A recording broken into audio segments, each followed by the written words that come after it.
কামরাঙ্গীরচর থানা এলাকায় অভিযান পরিচালনা করে এ পর্যন্ত 4 জনকে গ্রেফতার করেছে। এখানে আরেকটা মজার তথ্য হচ্ছে, এই ঘটনা পরবর্তী যখন মামলা রুজু হয়, শুরু থেকে শেষ পর্যন্ত জিয়াসমিন তাদের সাথে ছিল এবং এই মামলায় নিজেকে একজন সাক্ষী হিসাবে সে রেখেছে।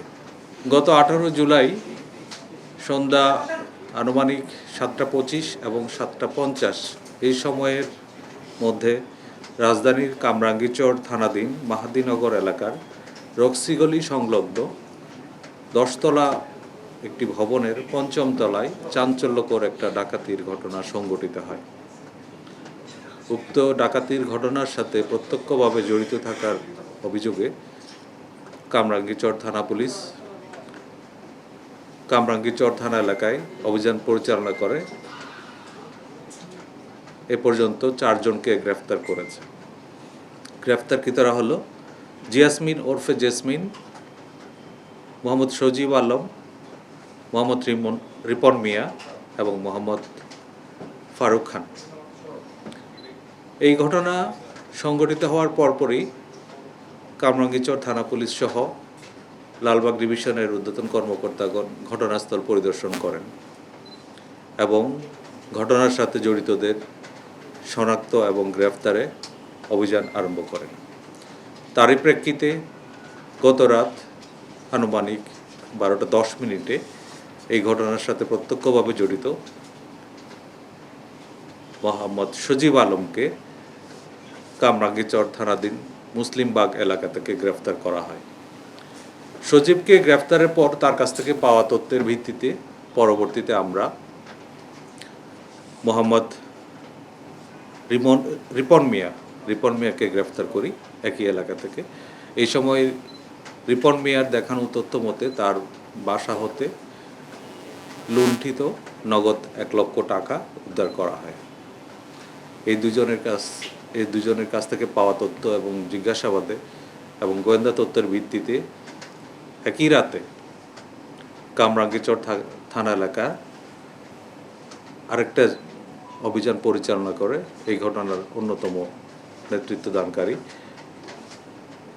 ফারুক খানকে গ্রেফতার করা হয়। ফারুক খানের কাছ থেকেও একই সময়ে তার শয়নকক্ষ থেকে তার দেখানো মতে নগদ 1 লক্ষ টাকা উদ্ধার করা হয়। এই 3 জনকে গ্রেফতার করার পরে আমরা তাদেরকে ব্যাপক জিজ্ঞাসাবাদ করি এবং ঘটনার প্রকৃত রহস্য উন্মোচনের জন্য আমাদের তৎপরতা অব্যাহত রাখি। তার এই ফলশ্রুতিতে আমরা জানতে পারি এই ঘটনার মূল হোতা এবং মূল পরিকল্পনাকারী একই ভবনে 7ম তলায় বসবাসরত জিয়াসমিন ওরফে ইয়াসমিন নামে এক গৃহবধূ। এই চাঞ্চল্যকর ডাকাতির ঘটনা তদন্ত করতে গিয়ে আমরা দেখলাম পুরো ডাকাতির পরিকল্পনা, বাস্তবায়ন এবং ডাকাতি শেষ হওয়ার পর পর্যন্ত একক নেতৃত্ব সে দিয়েছে এবং এ পর্যন্ত তাকে আমরা আজকে সকালে তার বাসায় অভিযান পরিচালনা করে গ্রেফতার করি এবং তার বাসা থেকেও নগদ 20,000 টাকা উদ্ধার করতে পেরেছি।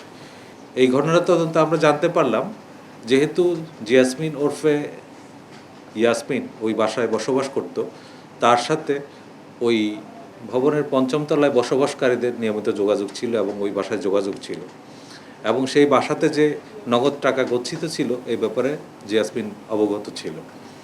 জিয়াসমিন পরিকল্পনা করে কিভাবে এই টাকা লুণ্ঠন করা যায়, সেই পরিকল্পনা অনুযায়ী সে তার পরিচিত কয়েকজনের সাথে যোগাযোগ করে এবং তাদের এই ঘটনায় উদ্বুদ্ধ করে এবং সেই প্রেক্ষিতে তারা জড়ো হয় এবং যেদিন ডাকাতির ঘটনা সংঘটিত হবে জিয়াসমিন নিজেই উক্ত ভবনের নিচতলায় এসে তাদেরকে রিসিভ করে এবং ওই বাসাটা দেখিয়ে দেয়।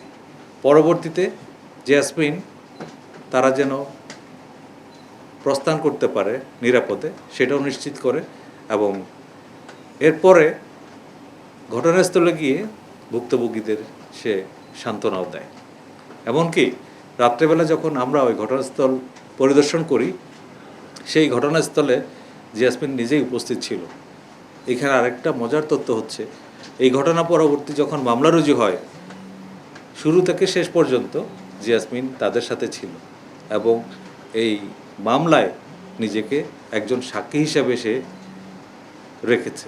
তো এই বিষয়টা পুরোপুরি একটা চাঞ্চল্যকর ঘটনা। এই ঘটনায় আমরা এই পর্যন্ত মোট 8 জনের জড়িত থাকার তথ্য প্রমাণ পেয়েছি। 4 জন ইতিমধ্যে গ্রেফতার হয়েছে এবং ঘটনায় জড়িত অন্যান্যদের গ্রেফতারে আমাদের তৎপরতা অব্যাহত রয়েছে।